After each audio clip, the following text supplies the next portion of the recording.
बोलिए बाल कृष्ण लाल की। जय। बहुत सुंदर भगवान मुरली बजा रहे हैं। सभी गोपियां मनमोहित होकर मंत्रमुग्ध होकर दौड़ी चली जा रही हैं यमुना के किनारे। जो कार्य कर रही हैं उसे वैसा ही छोड़कर चली जा रही हैं। इधर भगवान ने जब चारों ओर दृष्टि को घुमाया है तो भगवान क्या देख रहे हैं कि 84 कोस में जितनी भी गोपियां हैं, ब्रजमंडल में जितनी भी गोपियां हैं, सब यमुना के किनारे दौड़ी दौड़ी चली आ रही हैं। सब भगवान से मिलने चली आ रही हैं। भगवान ने सबको देखा है, बड़े प्रसन्न हुए हैं। जब सब भगवान के पास आई हैं तो भगवान ने सभी का सुंदर स्वागत किया है। सुंदर उनका स्वागत किया है। जब भगवान ने गोपियों का स्वागत किया है तो सभी गोपियां बड़ी प्रसन्न हैं, खुश हो गई हैं कि हम लाला से मिलने आए हैं और लाला ने हमारा बड़ा सुंदर स्वागत किया है। लाला ने हमें बड़े भाव से स्वीकार किया है। महाराज भगवान ने सबका स्वागत किया है, प्रसन्न हुए हैं। लेकिन फिर भगवान ने पूछा है, गोपियों आप यहाँ आई हो, आपका स्वागत है, लेकिन आप यहाँ क्यों आई हो? तो गोपियों ने कहा कि आपने अपनी मुरली से हमें बुलाया है इसलिए हम आए हैं। लेकिन ये सब अपने मन में सोच रही हैं, कान्हा से कुछ नहीं कहा। जब कान्हा ने पूछा कि आप यहाँ क्यों आई हैं तो उन्होंने अपनी नजर को नीचे कर लिया है। लाला ने कहा, अरे अच्छा अब समझा, आप इसलिए आई हो कि आज सुंदर शरद पूर्णिमा की रात्रि है, यमुना को देखने आई होंगी, इस वन को देखने आई होंगी। देख लिया कितना सुंदर लग रहा है, चंद्रमा कितना सुंदर लग रहा है, यमुना का जल कितना चमक रहा है, ये वन कितना सुंदर लग रहा है। देवियों आपने ये देख लिया, लेकिन आपको इतनी रात में आना नहीं चाहिए था। आपको पता नहीं है रात्रि में अपने अपने पतियों को छोड़कर आप आई हो मेरे लिए, आपको ऐसे आना नहीं चाहिए था। आप आई हो इस वन में अकेले, कितने हिंसक जीव जंतु होंगे यहाँ। देवियों आपको डर नहीं लगा? आप यहाँ अपने अपने पतियों को छोड़कर आई हैं, आपको ऐसा नहीं करना चाहिए था। ये पतिव्रता नारी का लक्षण नहीं है। आप विवाहित हैं, आपके पतिदेव हैं, लेकिन मेरे लिए आप उन्हें छोड़कर आ गए। देवी ये पतिव्रता नारी का लक्षण नहीं है, आपने ये गलत किया। पतिव्रता नारियों का तो लक्षण है कि भगवान अपने पतियों को भगवान माने, उनकी सेवा करें, उनकी पूजा करें, आराधना करें। लेकिन देवियों आप तो उन्हें छोड़कर चली आई है। आपको पता है एक पतिव्रता नारी थी जो अपने अंगना में बैठकर चावल बीन रही थी।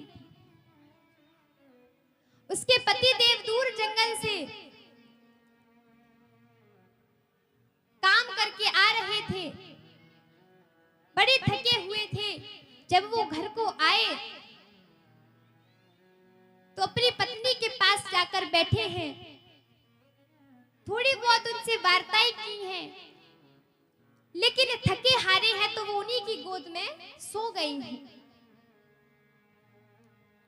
उन माता का एक बालक था 15 महीने का। वो बालक घुटमन घुटमन चलते चलते अग्निकुंड के पास आ गया। दृश्य उन माता ने देखा है, उन देवी ने देखा है, तो वो अपने मन में क्या सोच रही हैं कि हे प्रभु,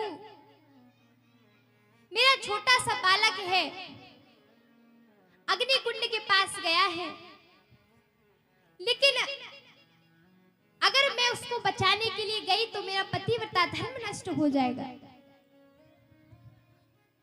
मेरे पतिदेव दूर से थके हुए आए हैं, विश्राम कर रहे हैं, अगर मैं अपनी लाला को बचाने के लिए गई तो इनकी नींद खुल जाएगी, लेकिन अगर नींद खुल गई तो मेरा धर्म नष्ट हो जाएगा।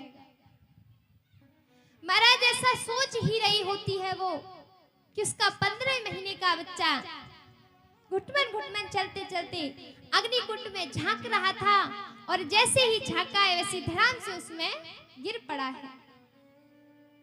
जैसे ही गिरा है उस देवी ने अपनी आंखें बंद कर ली हैं, अपनी आंखें बंद कर ली हैं और सोच रही है कि हे भगवान, ये तूने क्या कर दिया। जब 1 घंटे बाद उनके पति की आंख खुली है तो वो दौड़ी दौड़ी हवन कुंड के पास गई हैं, और जब उन्होंने झांक कर देखा है तो आपको पता है कि उनका जो 15 महीने का बालक था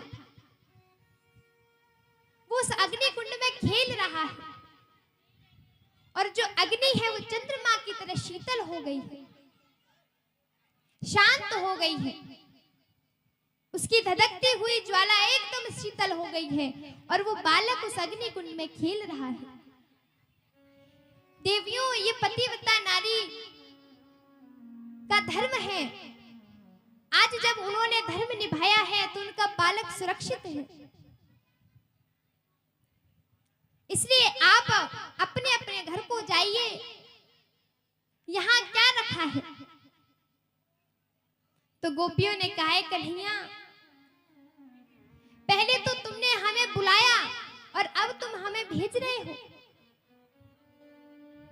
ये जो कथा तुमने हमें सुनाई है ना, ऐसी हमें भी बहुत कथाएं आती हैं। तुम्हारी इच्छा हो तो हम सुनाएं। कान्हा ने कहा, क्यों नहीं, जरूर सुनाओ। तो गोपियां सुनाती हैं कि एक पतिव्रता नारी थी जो अपने पति को बहुत मानती थी, अपने पति से बहुत प्रेम करती थी, उनकी पूजा अर्चना करती थी। लेकिन एक दिन उनके पति ने उनसे कहा कि देवी, मुझे परदेश जाना पड़ेगा धन लेने के लिए, धन कमाने के लिए मुझे परदेश जाना पड़ेगा।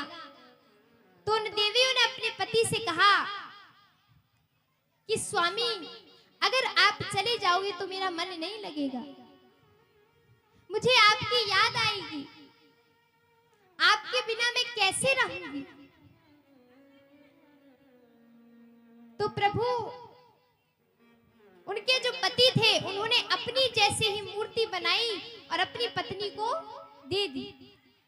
बोले, मैं जाऊंगा तो तुम इसकी पूजा करना, इसका ध्यान करना, अर्चना करना, वंदना करना, जो करना है करना।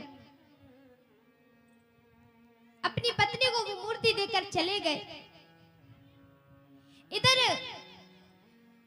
वो पतिव्रता नारी उस मिट्टी के पुतले की रोज पूजा करती थी, रोज वंदना करती थी, आरती करती थी, भोग लगाती थी, निलाती थी, धुलाती थी। जब 2 साल बाद उनके पतिदेव लौटे हैं, लौटकर आए हैं, तो इधर जो उनकी पत्नी है वो उसी मूर्ति की पूजा कर रही हैं, उसी मूर्ति की अर्चना कर रही हैं, निल्हा रही हैं, पूजन कर रही हैं, भोग लगा रही हैं, वस्त्र पहना रही हैं, आभूषण पहना रही हैं, और उनके असली पतिदेव बाहर द्वार पर सांकड़ खटखटा रहे हैं। तो प्रभु, हम आपसे एक प्रश्न करते हैं कि चाहिए या नहीं खोलने चाहिए? वो पूजा कर रही हैं तो उन्हें द्वार खोलने चाहिए या नहीं? तो भगवान ने कहा कि इसमें क्या पूछने वाली बात है? जब असली पति द्वार पर खड़ा है तो नकली पति की पूजा क्यों करना? मूर्ति की पूजा क्यों करना? तो गोपियों ने कहा, प्रभु आपने अपने मुख से ही सब कह दिया। जब परम पिता हमारे सामने खड़े हैं, अधीश्वर हमारे सामने हैं, भगवान हमारे सामने हैं, तो हम उन मिट्टी के पुतलों के पास क्यों जाए? जब भगवान हमारे सन्मुख खड़े हैं, श्री हरि नारायण हमारे सन्मुख है, तो हम उन मिट्टी के पुतलों के पास क्यों जाए? गोपियों ने भगवान को ये सुंदर कथा सुनाई है। भगवान गोपियों से बड़े प्रसन्न हुए